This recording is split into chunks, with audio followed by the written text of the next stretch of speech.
Bonjour et bienvenue sur les Mythes Vagabonds. Aujourd'hui on va vous présenter l'histoire d'Aphelios, l'arme Lunari.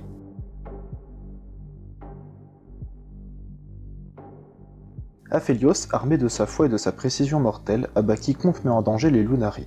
Alune, sa sœur, l'aide depuis un temple situé dans le royaume spirituel, donnant à Aphelios les armes dont il a besoin.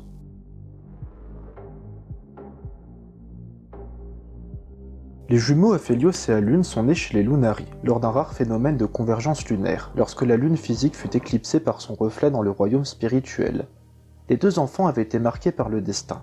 Aphelios avait reçu le don physique de la lune matérielle et Alune le don magique de la lune spirituelle. Ils grandirent dans la foi Lunari, cachés dans des temples et des grottes qui échappaient à l'attention des Solari. Aphelios s'entraînait inlassablement avec des arts mystiques en pierre de lune, allant même jusqu'à verser son propre sang si cela lui permettait de verser celui des autres.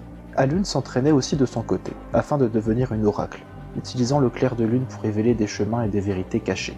Alors qu'Aphelios était envoyé dans des missions de plus en plus périlleuses pour protéger la foi Lunari, Alune dut quitter le temple. Le départ de sa sœur, avec qui Aphelios était extrêmement proche, chamboula sa foi. Aphelios entreprit alors un voyage cérémoniel pour trouver sa voie, et il tomba sur le Noctum, une fleur rare. Bien que vénéneuse, elle pouvait être distillée afin d'obtenir un breuvage qui permettrait à Aphelios d'atteindre le pouvoir de la nuit. En buvant le liquide, Aphelios ressentit une douleur si puissante qu'elle effaça tout autre sentiment. Peu de temps après, le Marus Omegnum, un temple ancestral, sortit du royaume spirituel pour la première fois depuis des siècles. Tous les Lunari étaient sortis de leur cachette pour assister à cet événement. Le temple n'acceptait qu'une seule personne dotée du don de la magie à chaque fois, et ce fut Alune qui pénétra dans le temple. Mais au même moment, une armée de Solari surgit, bien décidée à purger ce qu'ils considéraient comme hérétiques. Pendant que les Solari massacraient les Lunari, Alune continuait de s'enfoncer au sein du temple, où son plein potentiel s'éveilla. Aphelios fut mis à terre, et ses lames en pierre de lune réduites en morceaux.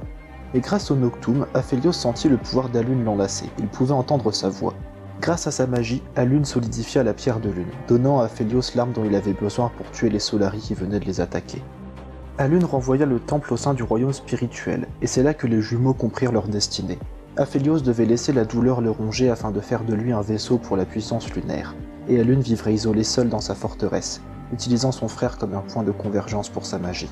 Unis par un lien de souffrance et de sacrifice, Aphelios et Alune sont l'arme dont les Lunari ont tant besoin. Et alors que les Solari savent que les Lunari ont survécu, il est impératif de retrouver la manifestation de la lune.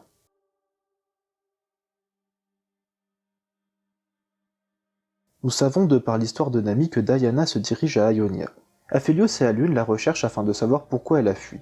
On peut donc imaginer qu'Aphelios finira par aller lui aussi à Ionia. Sachant que les frontières entre le royaume physique et le royaume spirituel sont très fines là-bas, peut-être qu'Aphelios pourrait être capable de parler à sa sœur, ou même de la voir.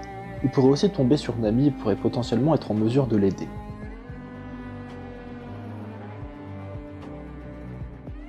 Les 5 armes d'Aphelios représentent toute une phase de la lune. Le calibrum représente la pleine lune, la phase où elle brille le plus, ce qui est parfait pour les tirs à longue distance. Le gravitum représente la nouvelle lune, la phase où elle est le plus sombre, symbolisant un trou noir. Le crescentum représente le premier quartier, l'équilibre parfait. La notion d'équilibre est importante pour les armes à jet. L'infernum représente la lune gibbeuse croissante, là où la lumière de la lune s'intensifie, comme des flammes. Et pour finir, le Severum représente le dernier croissant, avec la lumière qui décline, qui est volée, tout comme la vie qu'Aphelios vole avec cette arme. Aphelios n'est pas totalement muet, il ne peut juste pas parler lorsqu'il ingère le Noctum car le poison lui comprime la gorge. C'est, malheureusement pour lui, le seul moyen de se connecter avec sa sœur, l'empêchant de parler avec elle. Et c'est tout pour cette vidéo sur Aphelios, j'espère qu'elle vous a plu, on se dit à la prochaine.